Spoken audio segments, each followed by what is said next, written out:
Hello everyone! Today's topic is how to get our kids to do homework independently. What is the big question behind this question? So maybe you are tired of nagging and being that micromanager, and you feel like, wow, every day you have to keep nagging and nagging and nagging just to get your child to do one small thing, and you're really tired over this process. Or you are trying to be nice every day. You know you shouldn't be yelling at your child, and you're trying to be that nice, respectful parent, but then you start off being nice, and then along the way you just lose it because he's not responding. You feel like you're talking through a fog, through a cloud, and then you're stuck in this guilt trap because like every time you yell, then you feel guilty, then you apologize, and then the next day the same cycle happens all over again, and you don't know how to get out of this. Or you are secretly scared that we'll have to keep micromanaging our child every day for the rest of his life and for my life, and our child will never ever learn how to be independent and be a functional adult. But I want to assure you that there is a way to get out of this, and some of you are asking me for a hack.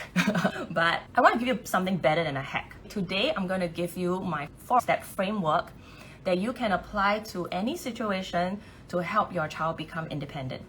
And I think this framework is important for us because it's a method that we can rely on and that we can use it to troubleshoot. We can use it to see, hey, where's my child getting stuck? And how it is that I can move forward with this on how to help my child become independent. So yes, I'm not holding anything back today, and also I'll be giving you a free PDF outlining the steps and how you're going to break it down so that you can apply it to your specific situation. Send me a DM, say homework, or comment below in the video, say homework, and then I will send a link over to you when I'm ready to download this free PDF to help you map out the steps of what you need to do and how to troubleshoot if you get stuck. If you do not know me yet, I am Abigail, and I'm a parent coach helping moms with distracted kids. I'm a psychology major at university, which is a long time ago. I am an ex-teacher, trained to teach English and math in secondary school, and then I'm trained in Montessori. So I feel like I have quite a bit of experience teaching kids of quite a big range, covering from preschool all the way to secondary school. So I think I am in a good position to inform us like what's coming up for our kids in the mainstream primary school, secondary school, and what are some of these essential skills that our kids need in order to thrive, do okay in school, to get him or her to the next level, to like get to his dream vocation or whatever it is that they want to do. And I'm on a mission to help change our mindsets. First, the parents' mindset, because I think it's over the years and over conditioning and what society tells us. A lot of us think of our distracted kids as lazy, as maybe stupid, not so bright. It's not a nice word, but sometimes we unconsciously think that like, hey, why are you not as bright as your sibling? You know, that kind of thoughts. Or just having a bad attitude towards work, unmotivated, dreamy, all these negative labels, right? Depending on where we are in our journey, some of you are just starting out reading up on the distracted kid. Some of us are a bit further along the journey, like, okay, we know these are labels that we shouldn't use on our child, but at the same time, it's very hard to change some of these labels and these unconscious thought patterns, right? But being conscious of it and trying to actively change how we think about our child will make a difference, because how we think of our children will affect how we behave towards our children, and that will affect how they think about themselves. The worst thing that we want to happen is our kids to believe that they are lazy, they are stupid, they have a bad attitude towards work, so why bother, right? And if we don't change the way we see them, then they'll begin to believe all these, and that perpetuates that negative vicious cycle, that self-fulfilling prophecy. And if you're a teacher amongst us, please, I beg you, let me advocate for my son and our kids a bit more. If you are a teacher in a mainstream school, in a preschool, and you have like a dreamy child, please don't write him off as lazy or stupid, Ken. Give him a bit of a chance. And hopefully by the end of this talk, and maybe some of my other IG articles, that you'll begin to see that these kids just learn in a different way, and these kids are not stupid, but they're definitely inattentive, I will give you that. But give them a chance. I know they are the kinds, right, you call them out in class and the first reaction is like, huh, what's going on, like a deer caught in the headlights. But give them a chance to gather their thoughts, maybe say something like, okay, I'll give you a chance to gather your thoughts, I'll come back to you and ask you this question again. Go to another child, ask him, then come back to the distracted child, and maybe he will come up with an interesting answer that may surprise and delight you. I'm not sure. But our kids are not dumb. These kids are not, and they have a lot to offer if given the chance to do so. So hopefully I would ask you to kind of consider them in a different light after today, okay? So I would like us to flip the narrative. So a lot of you ask this question, right? Like, how do I motivate my kids to do homework? And this question comes from the assumption that our kids do not want to do homework, and because of various reasons, because they're lazy, because they just don't want to do the work, right? But what if we flip the narrative and we assume differently? Like, all our kids want to finish the work if they know how to do so. All our kids want to finish the homework if they know how to do so. Okay, so today's content, I'd want to break it up into three parts. Number one, I'm going to be dealing with homework that they cannot do. Our distracted kids find extreme difficulty in doing. And this is the category of work that is so beyond them, it's so high level, right, that they will never be able to do it. Not never lah, okay, but they will find a lot of difficulty in doing it on their own without your help. So that category of homework, we shouldn't be expecting them to do it on their own independently. I think it's not fair to them. They tend to be like, oh, wow, so difficult. I melt down, cry. Their emotional response kicks in a lot faster and a lot quicker. And then that kind of just derails the entire problem solving process. So those homework, they really need our help, right? And then the second category of homework, work that they can do, they just finding a little bit of a hurdle to get past. But once we find this hurdle, help them solve it, they can actually finish all the way to the end. This kind of work is the kind that we want to use to build their independence on, because the level of difficulty is just a bit higher than their ability level. So they can do it if we give them just a little bit of help. So this is the category of work that we want to focus on to build independence. Then there's the third category of homework that our kids don't even know that they have to do. The kind of work that the teacher gives, it flies over their head, they don't even take it down in class, they come back, they're like, no homework, right? We'll deal with that in a little bit. And then the final part of my presentation, I want to talk about an activity that is easily accessible to all of us. It's an even better avenue than homework to use to build independence in our kids. Okay, so let's go to the first category of work, which is work that they find so hard to do. And if you know our kids are queen and kings of procrastination, right? There are always two timelines for them. It's either now or not now, and it's always not now. And as a queen of procrastination myself, I think I have a lot of experience and insight over the years to tell you what happens in the mind of a procrastinator. So when we procrastinate, and I believe a lot of it is true for our kids as well, there are two things happening.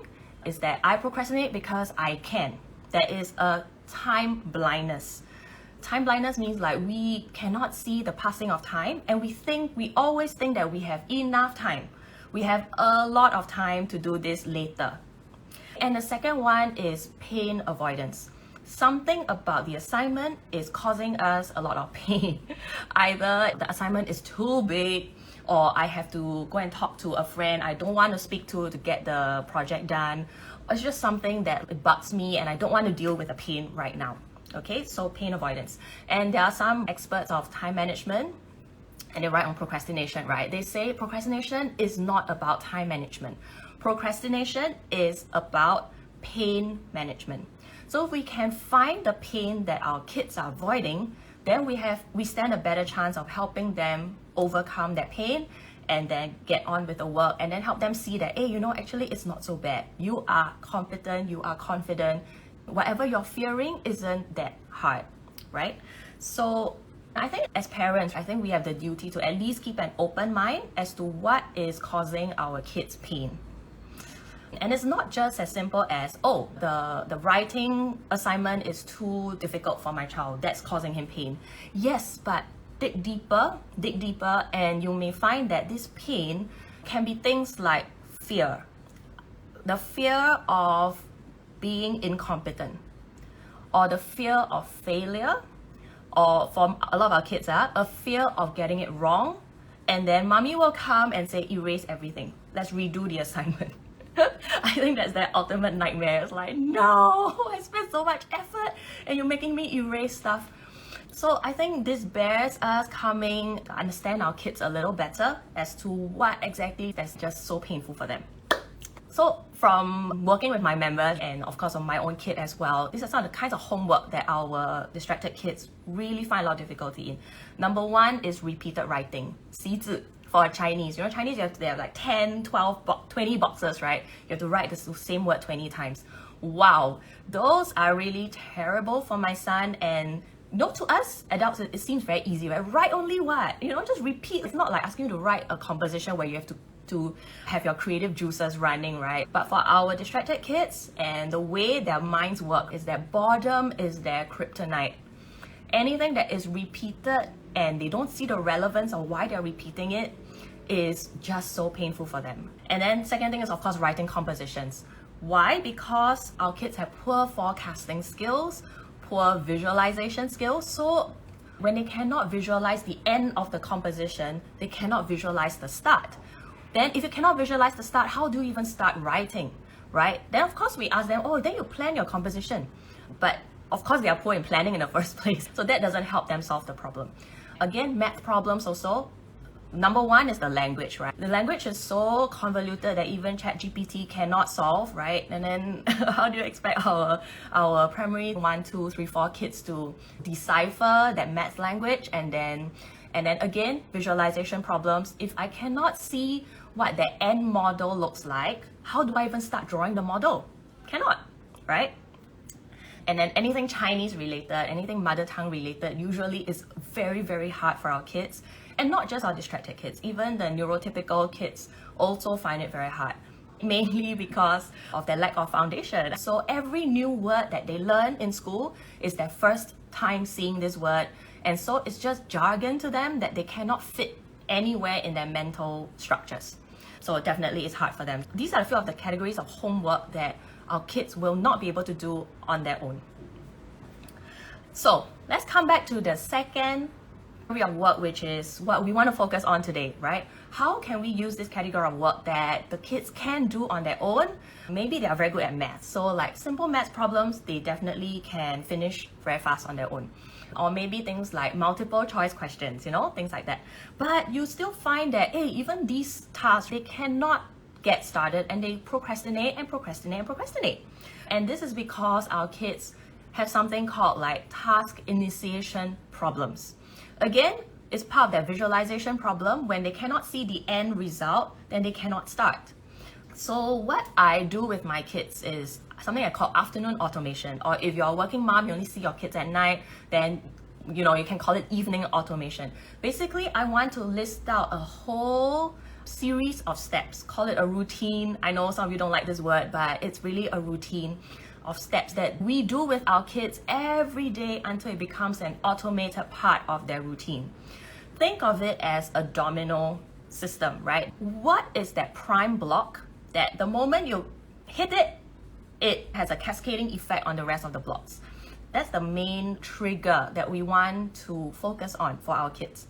For an example, my kids' automated sequence is when they come back from school, they have lunch with the TV on. They say they want to watch TV. Okay, I let them watch TV. But the moment 3 o'clock hits, TV must be off.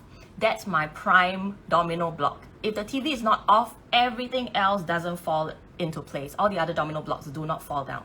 So once the TV is off, then it kickstarts the whole automated sequence. Then they have to go toilet first to pee, otherwise they end up walking up and down. Then they get water, put it on the desk, cannot sit down. Once they sit down, they get distracted. Straight away go to their bag, take out their journal, or flip open their journal, take out their homework, take out pencil box, put it on the table, sit down, read instructions, start doing. Then finish up that sequence by making sure that they pack the pencil box, pack their homework, put it back into their bag, pack their bags, leave it in front of the door, ready to go out the next morning. So is this 10-step sequence, however many steps, break it down for your kids then you can see, oh, which part is my kid stuck at? Is it the front part, the switch off TV part? You know, then that's where we can trace back to see like where's my kid having a lot of trouble in, and that's where we need to help them either be physically present or to give them reminders to help them get past this hurdle so that they can finish the work on their own. Usually I find that my kids are able to do that once I am very hands-on in the first maybe 3-4 steps. Get them switch off the TV, get them to get their stuff out, get them to read the instructions, then make sure they know how to do the assignment and they are all right, then I can leave them and they can get it done in time. So for your case, think of what are these steps and where's your child getting stuck. Another important thing is have a routine written out. Hopefully you have a central place in your home where your child can just glance at that routine, because again, distracted kids, poor visualization skills, also poor memory. Whatever is out of sight is out of mind for them. So having a visual routine, even a very ugly one like my chalkboard, helps them, because it's like anytime they forget, I can just ask them, hey, what are you supposed to be doing now? Then they say, I don't know. Then I will point to the board. What does the board say? So in this sense, I find it easy because like the board is the bad guy making them do their work, not me. It's the board. Board say one, you know. So there's less fights, there's less power struggles, like you have to do something because I say it. No, it's on a routine. Every day we do the same thing. So that's quite important, because I find that when working with my members, a lot of them say, yes, we have a routine, but it's all in the mom's head, you know. And she's like, but we do this every day. The child should know. No, your child doesn't know. Your child doesn't know because of various reasons. Yeah, so have it written out and he can refer to it. Okay, now coming to my 4-step process of helping your child be independent. Is this 4-step process called TIGL, T-I-G-L. T-I-G-L, okay? And T is teach him. I invite him. G is to guide him. And L is to let him. T-I-G-L, TIGL. What these 4 steps allows us to do is to first, you have to teach your child exactly what to do, right? You have to demonstrate to your child the 10-step process. And then you have to him to do it, and then at the same time, you are still there, you're still there to guide him. And you can see like, hey, which step is he not doing it right? Then straight away you can correct him. And then the last thing, the L, is to let him. Let him means that you've gone through the process many times with him, you've guided him, he knows what to do, you've reminded him. Now it's time to step back and to just kind of like, okay, you're on your own, let's see how you do with this, and let him fail, let him learn the mistakes himself. So if my child has task initiation problems, right, how I would step back is I would step back from task 9, task 10. So I'll help all the way until step 9 and 10, then I'll let go. Then if he's okay, then I will let go at 7 and 8. If he's okay, I'll let go at 5 and 6. So that's how we troubleshoot the process backwards. And then we can see where our kid is getting stuck, and then we can again ask ourselves like, what is he stuck about? You know, how can we help him get unstuck, and so on. I will put all this down in a PDF for you so that you can work it out for your own circumstance. Send me a DM, say homework, okay? And I'm a person who loves words of affirmation, so it'll be great if you can tell me like one takeaway that you had from this session, or whether you like the session. So yeah, but don't worry, if you have nothing good to say, don't worry, just say homework, I'll still send you that PDF. Very important thing to note for this 10-step process, whatever it is to have a powerful motivator at the end, which often will help to keep the child on task. So our kids, again, they have short-term memory, right? You tell them things like, oh, so you have to work hard now so you can get good grades, and then you can go to like your dream school. It flies past their head. They don't care. Like my son can tell me like, I don't care about awards, mom. Like, okay, fine. But what he cares about a lot is that very short-term, very immediate gratification thing called computer games. So in my family, I use computer game time or screen time as something that they earn after they have finished or after they have fulfilled their responsibilities as a student and as a family member. So I spell out the expectations of them. You have to finish your homework, you have to do your revision, then you have to do your chores, then you have to practice your instrument, right? Then you have to do reading. After you finish all these things and you don't fight with your siblings and be a nice koko and sit there, right? No. Then you are able to access the privileges, which is screen time at about 5:30. So my kids by now know that if they choose not to do their work or they choose not to finish what their work is, then they will just eat into their screen time or even forego their screen time. It takes a while, they may melt down at the start, and they did melt down at the start, but we just be consistent because these are the rules, the family rules, right? So we just be consistent, they will learn to abide by these rules, and then it makes the whole routine a lot easier when everybody knows what to expect and what the consequences are. Coming to the third last category of homework, do the kids even know they have homework? And a lot of our kids don't write the homework down. And it was just these 2 days where my son doesn't write homework in his diary, and then I asked him, hey, why didn't you write this into your student diary? This writing project. It's hard, right? Maybe he like want to blot it out of his memory or something. But then I found out that, hey, the primary 4 teachers do not write homework on the board. Apparently, she just gave the homework and then left the class. Then he says the next teacher came in, they bow, they greet, forget. They forget all about what to do already. So yes, I believe him. I think that's probably possible and true. So if this happens a lot for your child, then you have to maybe communicate with the teacher and say, hey, my child really has a problem listening and being attentive. So can you please help my child out by writing the homework on the board so that he is able to copy even after you leave the class? So that's one. Then maybe another thing you can do is to check with the WhatsApp group for your child's class. So the whole idea is to know at least what is the homework, and then we check what is our child remembering or recording, and then we can see what's that difference. If the teacher is not writing the stuff down or the support structures are not in place for our kids to write their homework and remember them, then we have to ask for help. But if all the support structures are in place, the teacher is writing on the board, and yet my child is still not writing his homework down, then I know it's my child's fault. I need to talk to him, I need to be very stern with him and say, hey, this system of remembering is not working out because you missed your homework like 3-4 times already, right? So that's not being a responsible student. I need you to learn to take notes. I need you to learn to be mindful and then write the homework down. Because this is an essential skill that our kids need to have. They need to eventually learn how to listen to instructions and then take notes. I mean, no boss and no army officer, when they go to the army, is going to write the assignment on the board for them. They'll just tell them and expect the men to take note of it. So these are essential skills that we have to train our kids. So I tell my kids, I want to see something written in your student journal every day. If there's no homework, there must be something to sign. There must be a reminder to bring something next week, right? I want to see all these written down. If not, write me a joke or write me something interesting you learned during the lesson that day. So I think the whole idea is to get them into the habit of writing stuff down.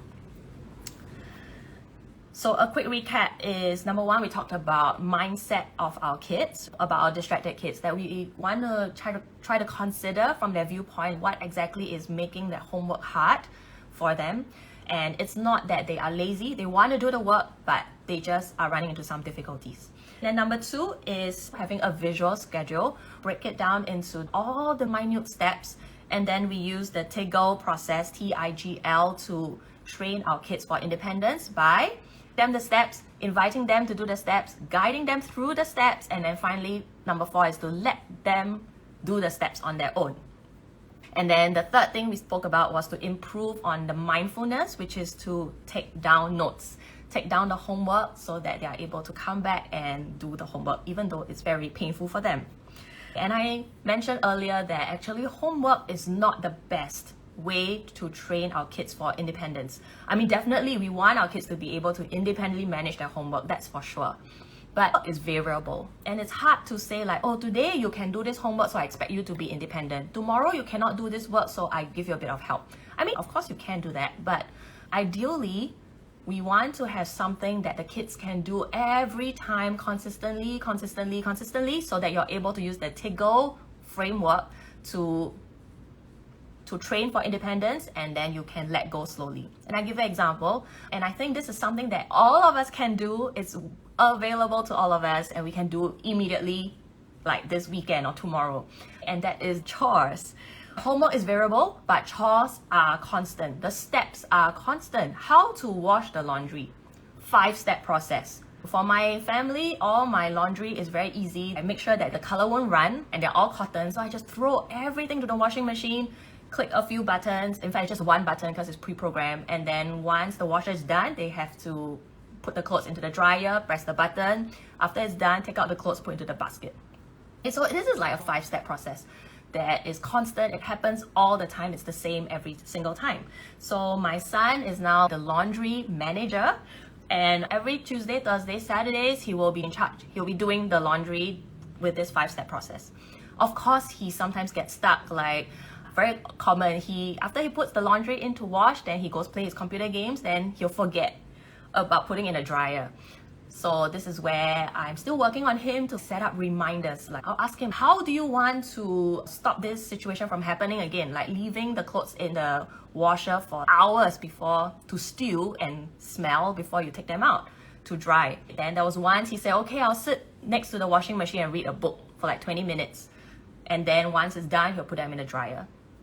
I said, good, that's a great way. And he gets reading in for 20 minutes as well. Then recently he says, hey, I'm the manager, right? I can assign duties, right? And I'm like, yeah, sure, go ahead. And I said, okay, I'm going to assign the youngest sister to do laundry on Saturday. I said, okay, good, you're the laundry manager. It's your job to teach your sibling how to do the 5 steps of laundry. And then you have to make sure she does it and does it correctly. I said, okay. So that's how we teach them. And I find that it gives them a lot of confidence that the kids are contributing positively to the home. They are very competent and they are in charge and they're fully managing an area of the home. So I would love for you to try it and then tell me how it works. So a parting note is that the best way our kids learn is really through hands-on experience. And then they make mistakes, they will fail, they will get stuck. And then it's our job to come in and coach them. It's our job to come in and process the problem and then see how to help them to overcome. And in fact, I think a lot of our kids, they don't really need our help, but they need us to be there to just ask them questions. Ask them good questions like, what do you think you will do the next time? How do you think you can solve the problem? So by leading with questions like that, we're not giving them the solution because they're not going to follow anyway. But when they come up with these solutions themselves, that's where the learning is. That's where they take ownership of the problem and build independence and confidence in their own ability to solve the problem. This is exactly what we do in Freedom Fam, which is a membership that I run. So we are trying to break down specific skills for our kids to help them succeed in 3 areas. Number 1 is the academic area. And we do study skills, or memory skills, and all the way down to the nitty-gritties of like what it takes to write a composition for English, and then of course for maths, for solving maths problems. And then number 2, the second area that we teach our kids to build skills in is executive functioning skills, and that's the weak area, right? It's the planning, it's the prioritization, it's the emotional regulation, thinking and all that. What kind of exercises and activities, experiences that we can deliberately give to our distracted kids to give them that practice and experience to fail fast, fail forward, fail often, to draw those lessons for themselves. Because our schools are not going to do that, right? And nobody else is going to do that. Nobody else is going to give them the experience if it's not for us as parents. And then the third area is, of course, like the soft skills, like presentation skills, leadership skills, skills to become independent, which is exactly what we talked about today. Freedom Fam is opening on the 22nd of March. So if you're interested, do consider joining us. You have plenty of time. There's no urgency. Just think about it, whether this is something that will benefit you and your kids. And also remember to send me a DM if you want that PDF that I promised that will outline the steps, TIGL, and how to break down the steps for your child. So you can use this process to teach your child what? To do chores, to wash the toilet, to do laundry, to do maths problems. If it is that you want to teach your child to be independent in, this is that 4-step framework. Send me a DM, say homework, and then tell me your number one takeaway from this session and maybe what you're going to try this week. Next week is another topic, so let me know your burning questions. Send me a DM and let me know like what is it you'd like me to talk about next week. Also Wednesday, 9:30. So I hope that you are able to join us. Thank you for staying on and being with us.